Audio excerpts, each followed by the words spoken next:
మహాగణాధిపతయే నమః. ఓం గురుభ్యో నమః. ఓం శ్రీమాత్రే నమః. పరమేశ్వర స్వరూపమైనటువంటి జ్యోతిష, వాస్తు మరియు ఇతర అనేకమైనటువంటి శాస్త్రములను మనకు అందించినటువంటి మహర్షులకి నమస్కారం. హయగ్రీవ హయగ్రీవ హయగ్రీవేతి యో వదేత్ తస్య నిస్సరతే వాణి జహ్నుకన్యా ప్రవాహవత్. అరుణాం కరుణాతరంగితాక్షీం ధృతపాశాంకుశపుష్పబాణచాపాం అనిమాదిభిరావృతాం మయూకైః అహమిత్యేవ విభావయే భవానీ. శ్రీమాత్రే నమః. ప్రేక్షకులకి లలితాంబిక అమ్మవారి యొక్క అనుగ్రహం పరిపూర్ణంగా కలగాలని కోరుకుంటూ, మనకి 2025 సంవత్సరం జనవరి నుంచి డిసెంబర్ వరకు ఉన్నటువంటి గ్రహస్థితి ఎలా ఉంది? సహజంగా మనం చూసుకోవాల్సింది ఉగాదికి చూసుకోవాలి, తెలుగు సంవత్సర సంబంధంగా చూసుకుంటే, ఎందుకంటే మనకి అదే ప్రామాణికం. కాకపోతే కొంతమంది అడుగుతున్నటువంటి కోరిక మేరకు చాలామంది ఏంటంటే మనకి జనవరి టు డిసెంబర్ లేదా ఫైనాన్షియల్ ఇయర్గా మార్చి నుంచి అట్లా చూసుకుంటూ ఉంటారు. కాకపోతే చాలామంది ప్లానింగ్ ఏంటంటే జనవరి నుంచి డిసెంబర్లో ప్లానింగ్ చేసుకుంటారు కొన్ని విషయాలు, ముఖ్యమైనటువంటి అంశాలు. అందుకని చాలామంది అడగడం వల్ల మనం జనవరి టు డిసెంబర్ చేస్తున్నాం. కానీ ఉగాదికి వేరుగా ఉంటుంది. అది విశ్వవసునామ సంవత్సరం ఎలా ఉండబోతుంది అనేది వేరుగా చేస్తాం. అది అయితే ఇక్కడ ఎప్పుడైనా ఒకటే గుర్తుపెట్టుకోండి, మేజర్ ప్లానెట్స్ ఏవైతే ఉన్నాయో అవే సంవత్సర ఫలితాలకు ప్రధానం. ఇక్కడ ఈ సంవత్సరం 2025 సంవత్సరంలో 4 గ్రహాలు పర్టికులర్గా మారిపోతున్నాయి. ఏమిటవి అంటే, శని భగవానుడు ఇక్కడ ఉండేటువంటి శని మార్చ్ 29వ తేదీకి మీనంలోకి మారిపోతాడు. మీనంలో ఉండే రాహువు శని ఇద్దరూ కలిసి మే 30వ తేదీ వరకు కలిసి ఉంటారు. గుర్తుపెట్టుకోండి, ఇది ఒక డిఫరెంట్ కాంబినేషన్. అలాగే ఇక్కడ ఉన్నటువంటి రాహువు ఇక్కడికి మే 30వ తేదీకి, ఇప్పుడు ప్రజెంట్ ఇక్కడ ఉన్నటువంటి గురువు ఈయన వక్రించున్నాడు ప్రస్తుతం, ఈయన మే 15వ తేదీకి ఇక్కడ మారిపోతాడు. ఈ యొక్క గ్రహస్థితిని అనుసరించి ద్వాదశ లగ్నాల వారికి, లగ్నం తెలియదు అనుకున్న వారు రాశి నుంచి చూసుకోవచ్చు ఎటువంటి ఫలితాలు జరగనున్నాయి, ఏ విషయాల పట్ల జాగ్రత్తగా ఉండాలి. జ్యోతిషశాస్త్రం అంటే ఏదో భయపెట్టేదో భయపడేదో కాదు, ప్లానింగ్ చేసుకోవడానికి మీకు మార్గాన్ని చూపించేది. కాబట్టి ఈ యొక్క ఫలితాలు చెప్తుంది నేనప్పటికీ కూడా చెప్పిస్తుంది సాక్షాత్ లలిత అమ్మవారిగా భావిస్తూ ఒక్కొక్క లగ్నం గురించి మనం తెలుసుకుందాం. సింహలగ్నము, సింహరాశి. సింహం వారికి కనుక చూసుకున్నట్లయితే మీకు మీ సింహం నుంచి ప్రస్తుతం ఉన్నటువంటి గోచారం ఎలా ఉంది, అదే ఫలితం ఇస్తుంది. మారబోయేది ఏ ఫలితం ఇస్తుంది 2025 సంవత్సరంలో చూసుకున్నట్లయితే, ప్రస్తుతం మీకు దశమంలో గురువు ఉన్నాడు. దశమ గురువు ఎటువంటి ఫలితాలు ఇస్తాడు ఇక్కడ అని చెప్పి చూసుకున్నట్లయితే, మనం దశమంలో గురువు మంచివాడే కదా అనుకుంటాం, కానీ ఇక్కడ ఉద్యోగానికి ఎక్కువ ఫలితాలు ఇవ్వడండి దశమ గురువు. గుర్తుపెట్టుకోండి, ధన సంబంధించిన విషయాల మీద దృష్టి ఉంది కాబట్టి కొంత అక్కడ 2లో కేతు ఉన్నందుకు, కేతు ఎంత మనకి వచ్చే డబ్బులు ఏదో రూపంలో ఖర్చు చేయిస్తున్నప్పటికీ, కట్ అవుతున్నప్పటికీ మళ్ళీ ఎంతో కొంత ఇంకో రూపంలో వచ్చేలా చేస్తాడు గురువు అక్కడ. అయితే ఈ గురువు ఎప్పుడైతే మే 15కి లాభస్థానంలోకి వెళ్తున్నాడో సింహలగ్నం వారికి ఒక రకంగా లాభము. అయితే ఎటువంటి లాభం ఇస్తుంది ఏమిటి అంటే, సంతాన సంబంధించిన లాభం. పంచమాధిపతి కదా గురువు ఇక్కడ. సో ఎవరైతే సంతానం కోసం ప్రయత్నం చేస్తుంటారో వారికి సంతానం మూలంగా లాభము కలగడము, అంటే సంతానం కలగడము, లేదా ఫ్రెండ్స్తో కొంతవరకు ఏదో ఒక మంచి జరగడము, ఇటువంటివి ఇస్తాడు. లాంగ్ టర్మ్ షేర్స్ ఏదైనా సరే కొనుగోలు చేసినట్లయితే బాగుంటుంది, కానీ డైలీ ట్రేడింగ్ మాత్రం వెళ్ళకండి దయచేసి. అది కేవలం 2, 8, 5, 11 కాంబినేషన్ ఉండడము, ఒక నీచభంగ రాజయోగం కానీ విపరీత రాజయోగం కానీ ఉండడము, మహాదశ కలిసి రావడం వాళ్ళకి, అంటే కోర్టులో ఒకరికే ఉంటుంది ఆ కాంబినేషన్, ఎక్కువ మందికి ఉండట్లేదు అది. కాబట్టి అందరూ పాపం పోగొట్టుకుంటున్నారు. కాబట్టి ఈ కాంబినేషన్ ఉన్న వాళ్ళు మాత్రమే వెళ్ళండి దయచేసి. అనవసరంగా మీరు కష్టపడినటువంటి డబ్బులు, రూపాయి పోగు చేసిన డబ్బులు అనవసరంగా వాటిల్లో పెట్టి పాడు చేసుకోకండి దయచేసి, నా మాట వినండి. ఈ కాంబినేషన్ ఉన్న వాళ్ళు మాత్రమే వెళ్ళండి. అలాగే ఈ సింహం వారు ఇక్కడ ఎప్పుడైతే శని అష్టమంలోకి వెళ్తున్నాడు, మనకి మార్చి 29వ తేదీ వరకు 7లో ఉంటున్నాడు. 7వ స్థానంలో ఉన్నప్పుడు కొంచెం జీవిత భాగస్వామితో కావచ్చు, లేకపోతే పార్ట్నర్స్తో కావచ్చు, కొంత స్ట్రెస్ ఉండి, దాని తర్వాత ఎప్పుడైతే అష్టమంలోకి వెళ్తాడో అక్కడి నుంచి ఇచ్చేటువంటి రిజల్ట్ ఏంటంటే అష్టమ శని అంటాం. అష్టమ శని ఏ రిజల్ట్స్ ఇస్తుంది అని చెప్పి చూసుకున్నట్లయితే, కొంచెం ఇది ఎప్పుడైతే ఇక్కడ ఉందో కొంత ఈ స్థానాన్ని చూస్తుంది, దశమ స్థానాన్ని చూస్తుంది, మరియు అదేవిధంగా 5వ స్థానాన్ని చూస్తుంది. కాబట్టి కొంచెం వర్క్స్ లేట్ అవుతుంటాయి, కొన్ని నిర్ణయాలు స్లోగా తీసుకుంటారు. అరే తొందరగా తీసుకోవాల్సింది ఈ నిర్ణయం ఎందుకు లేట్ చేసామనిపిస్తుంది, ఎందుకంటే పంచమ స్థానాన్ని చూస్తుంది. సో ఏంటి లేట్ అవుతుంటాయి. మన నిర్ణయం లేట్ అవ్వడం వల్ల ఎందుకు అష్టమ శని ఎందుకు లేట్ అంటారంటే, చూడండి ఒకసారి ఈ సింహ లగ్నానికి అష్టమంలో శని ఉన్నాడనుకోండి. ఇక్కడున్న శని ఏం చేస్తాడు? పంచమ దృష్టితో ఈ దీన్ని చూస్తాడు. దశమ దృష్టితో పంచమ స్థానాన్ని చూస్తాడు లగ్నం నుంచి. సో పంచమం ఆలోచన, నిర్ణయ స్థానం కాబట్టి నిర్ణయాలు తీసుకునేటప్పుడు స్లోగా తీసుకోవడం వల్ల ఇబ్బంది వస్తుంది. సో ఇది ముఖ్యంగా గుర్తుపెట్టుకోండి.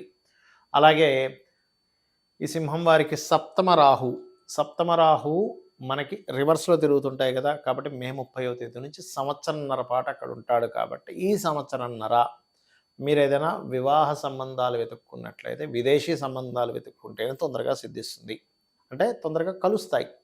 అలాగే పార్ట్నర్స్ కూడా ఎన్ఆర్ఐ క్లయింట్స్ ఎవరైనా సరే పార్ట్నర్స్గా మీకు రావడం జరుగుతూ ఉంటుంది. ఇటువంటి యోగం ఉంది. అయితే ఇక్కడ ఈ గ్రహస్థితిని అనుసరించి మీరు ముఖ్యంగా అష్టమ శని నడుస్తుంది కాబట్టి కొంచెం ఏమీ లేదు, దాని గురించి ఏమీ కంగారు పడాల్సిన పని లేదు. చక్కగా శనివారం తైలము చక్కగా ఒంటికి రాసుకొని శని భగవాను తలుచుకొని శ్రీమన్నారాయణను కూడా తలుచుకొని స్నానం చేయండి, సరిపోతుంది. తైలము రాసుకోవాలి. అదేవిధంగా తైలాభిషేకం శని భగవానుడికి చేయడము, శని భగవానుడి దగ్గర దీపారాధన చేయడము, ఆంజనేయ స్వామి ఉపాసన చేయండి. ఖచ్చితంగా అష్టమ శని ప్రభావం అనేటువంటిది ఉండదు. ఇక మీరు చేయవలసినటువంటి దేవతారాధన దత్తాత్రేయుడి యొక్క జయ గురుదత్త, శ్రీ గురుదత్త అనే నామస్మరణ చేయండి, అన్ని విధాలా బాగుంటుంది. ముఖ్యంగా కేతు ఎప్పుడైతే రాశిలోకి వస్తున్నాడో ఉపాసనలకు చాలా మంచి సమయం ఇది. అంటే మే 30 నుంచి ఎప్పుడైతే కేతు లగ్నంలోకి వస్తాడో మీరు ఏదైనా మెడిటేషన్స్ కానీ ఆధ్యాత్మికమైనటువంటి దీంట్లో కానీ వెళ్ళడానికి చాలా అద్భుతమైనటువంటి సమయంగా చెప్తారు. దేశకాల సంబంధంగా కలిగేటువంటివి ఎటువంటివి ఉంటాయి సర్వసాధారణంగా ఈ యొక్క గ్రహాలు మారినప్పుడు అంటే, మనము గత వీడియోలో చెప్పుకున్నాం ఒక 1.5 ఇయర్ బ్యాకే. ఏంటంటే శని ఒక్కొక్క రాసుల్లో ఉన్నప్పుడు ఒక్కొక్క రెవల్యూషన్ తీసుకొస్తాడు, బిజినెస్ పరంగా చాలా మార్పులు తీసుకొస్తాడు అని. శని మనకి కుంభంలో వచ్చే ముందే మనం కుంభంలోకి వస్తున్నప్పుడు చెప్పుకున్నాం, టెక్నాలజీ వైజ్గా బిజినెస్ వైజ్గా చాలా మార్పులు తీసుకొస్తాడు అని. అదే మనకి 30 సంవత్సరాల క్రితం చూసుకుంటే కనుక కంప్యూటర్ అనే దాన్ని పెంచుకుంటూ వచ్చాడు 30 ఏళ్ళ నుంచి. ఇప్పుడు శని ఇక్కడికి వచ్చేసరికి ఏమైంది, ఏఐ అనేటువంటిది ఇచ్చాడు. మీనంలోకి వెళ్ళినప్పుడు ఏమవుతుందంటే సర్వసాధారణంగా అక్కడ ఫైనాన్షియల్ రిలేటెడ్ సంబంధించిన విషయంలో అనేకమైనటువంటి మార్పులు వస్తాయి. ఫైనాన్స్ వాడే విధానంలో కొన్ని కట్టడులు, కొన్ని ధర్మ సంబంధం కొన్ని కట్టడులు ఏర్పడతాయి ఒకటి. రెండవది ఏంటంటే ప్రతి ఒక్కరూ కూడా ఉపాసన చేయవలసిన పరిస్థితి వస్తుంది. అంటే ఏదైనా ఒక దీక్షలాగా కానివ్వండి, ప్రతి ఒక్కరు కూడా ఒక అనుష్ఠానం తీసుకోవాల్సిన పరిస్థితి ఉంది. ఎందుకంటే ఇక్కడ నుంచి శని ఇక్కడ నుంచి మీనంలోకి మేషంలోకి వెళ్ళినప్పుడు మనం గతంలో చెప్పుకున్నాము సార్, ఏంటంటే మేష శని సంచరించేటప్పుడు 6.5 సంవత్సరాలు దాదాపుగా మీరు గమనించండి. ఇక్కడ ఏఐ ఎప్పుడైతే వస్తుందో మనకి సొసైటీలో కూడా చాలా మార్పులు వస్తున్నాయి. ఎవరికి వారు సొంతంగా ఏదైనా చేసుకోవాల్సిన పరిస్థితి రాబోతుంది అని మనం 1.5 ఇయర్ బ్యాక్ ప్రిడిక్ట్ చేసాం. అన్ని ఉద్యోగాల మీద ఆధారపడి ఉండకండి, ఉద్యోగం మీద ఉన్నప్పటికీ సైడ్ ఒకటి చేస్తూ ఉండండి, అది చాలా ముఖ్యమైనటువంటిదని. సో ఇది ఏ రకంగా అయితే ఎవరికి వారు సొంతంగా చేసుకోవాలో, ఎందుకంటే న్యాచురల్ మేషంలోకి ఎప్పుడైతే శని సంచారం జరుగుతుందో, సో న్యాచురల్ 10th లార్డ్ వచ్చేసి లగ్నం మీద అంటే మేషం మీద ప్రభావం చూపిస్తుంది. అంటే ఓన్లీ వర్క్నే నమ్ముకుంటే చాలా ప్రమాదం ఇక్కడ. ఇదేదో మిమ్మల్ని భయపెట్టడానికి కాదు, మిమ్మల్ని ముందుగా హెచ్చరిస్తూ మీరు బాగుపడాలని చెప్తున్నటువంటి అంశం.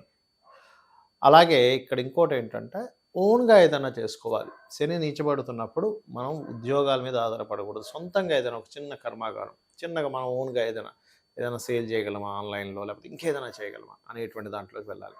దీంతోపాటు ఇక్కడ మనకి చూడండి కొన్ని బ్లాక్ మ్యాజిక్స్ అని ఇట్లాంటివన్నీ పెరుగుతూ ఉన్నాయి. ఈ శని మేషరాశుల్లో సంచరించేటప్పుడు ముఖ్యంగా కొన్ని ధర్మ సంబంధించినటువంటి విషయాలకి, కొన్ని కోర్టు రిలేటెడ్ సంబంధించిన ఇష్యూస్కి, కొన్ని నెగటివ్ ఎనర్జీస్కి ప్రభావం ఎక్కువగా ఉంటుంది ఇక్కడ శని సంచారం జరిగేటప్పుడు. అందుకని ప్రతి ఒక్కరు కూడా వారి వారి లగ్నాలను బట్టి, వారి వారి రాసులను బట్టి, వారికి ఏ దేవత ఇష్టమైతే ఆ దేవత అనుష్ఠానం రోజు ఉదయం ఒక అరగంట, సాయంత్రం ఒక అరగంట సేపు చేసుకోవడం మిమ్మల్ని, మీ యొక్క కుటుంబాలను అన్నింటినీ రక్షిస్తుంది. ఇది ముఖ్యంగా గుర్తుపెట్టుకోండి. మీ జన్మజాతకం ఎలా ఉన్నా, అక్కడ ధనయోగం ఉన్నా లేకపోయినా, అంటే జన్మజాతకంలో 12 భావాలు ఉంటాయి. ఆ 12 భావాలు ఎలాగున్నా కూడా మీరు అమ్మవారిని పట్టుకోగలిగితే, లేదా మీ ఇష్టదేవతని అంటే లలితాదేవిని పట్టుకుంటారా, విష్ణువునా, లేకపోతే శివున్నా, కాళికా అమ్మవారినా? లేపోతే దశమహావిద్యల్లో ఏదైనా ఒక విద్యను తీసుకొని గురువుగారుల దగ్గర తీసుకొని మీరు ఉపాసన చేస్తున్నారా?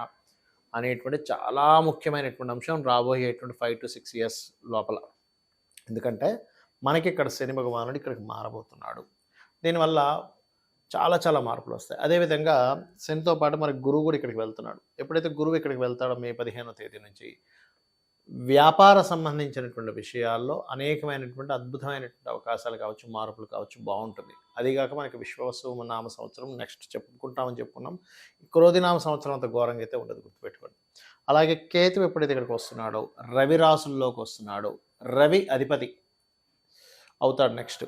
కాబట్టి ఏంటి, కేతువు అక్కడికి వచ్చినందుకు ఆ 1.5 ఇయర్‌లో చాలా పెద్ద పెద్ద వాళ్ళు, అంటే మే 30వ తేదీ నుంచి ఒక 1.5 ఇయర్‌లో దేశాన్ని పాలించేటువంటి చాలా పెద్ద పెద్ద వాళ్ళకి కీర్తి రావడం జరుగుతుంది. మార్పులు జరుగుతాయి. ఇది ఇచ్చేటువంటి రిజల్ట్ ఇది. అలాగే ఈ రాహు ఇక్కడికి వస్తున్నందుకు కొన్ని చూడండి, ఒక్కోసారి మనం అంటుంటాం ఏమండి, కొన్ని నిధులు దొరికాయి, నిగూఢమైనటువంటి విషయాలు బయటపడ్డాయి. నిగూఢమైనటువంటి విషయాలు బయటపడేలా చేస్తాడు రాహు ఇక్కడికి వస్తున్నది. అంటే ఏమిటి, గోచారంలో తిరిగేటువంటి గ్రహాలు ఈ ఫలితాలు ఇస్తాయి. అలాగే నేను అందరికీ చెప్పేది ఒకటే, ఫైనల్‌గా మీ గ్రహస్థితి ఎలా ఉన్నా ఒకటే గుర్తుపెట్టుకోండి, అమ్మవారిని నమ్ముకొని, భగవంతుని నమ్ముకొని, ధర్మంగా మీ పని మీరు చేసుకుంటూ వెళ్ళిపోండి. ఈ ప్రతీది కూడా అమ్మవారికి సమర్పిస్తూ చేయండి. ప్రతీది కూడా రిజల్ట్ 100కి 200% పర్ఫెక్ట్‌గా మీకు ఏది మంచిదో అది జరుగుతుంది, గుర్తుపెట్టుకోండి. ఎప్పుడు కూడా భగవంతుడిని కోరుకునేటప్పుడు నాకేది మంచో అది చెయ్యి స్వామి లేదా తల్లి కోరుకున్నట్లయితే ఖచ్చితంగా మంచి జరుగుతుంది. ఇక్కడ ఒకటేంటంటే మెయిన్‌గా ఈ మీన, మేషరాశుల్లో సంచరించేటప్పుడు వీలైనంత మట్టుకు కాలభైరవుణ్ణి గానీ, లేదా కాళికా అమ్మవారిని గానీ ఎవరైతే ఎక్కువగా స్మరిస్తారో, మీ ఇష్టదైవాన్ని కూడా స్మరించుకోవచ్చు, దానికేం ప్రాబ్లం లేదు. ఇంకొంచెం నెగెటివ్ ఎనర్జీస్ లాంటివి ఏవి కూడా ప్రభావం పడకుండా ఉంటుంది. ఇది గుర్తుపెట్టుకోండి. శ్రీమాత్రే నమః.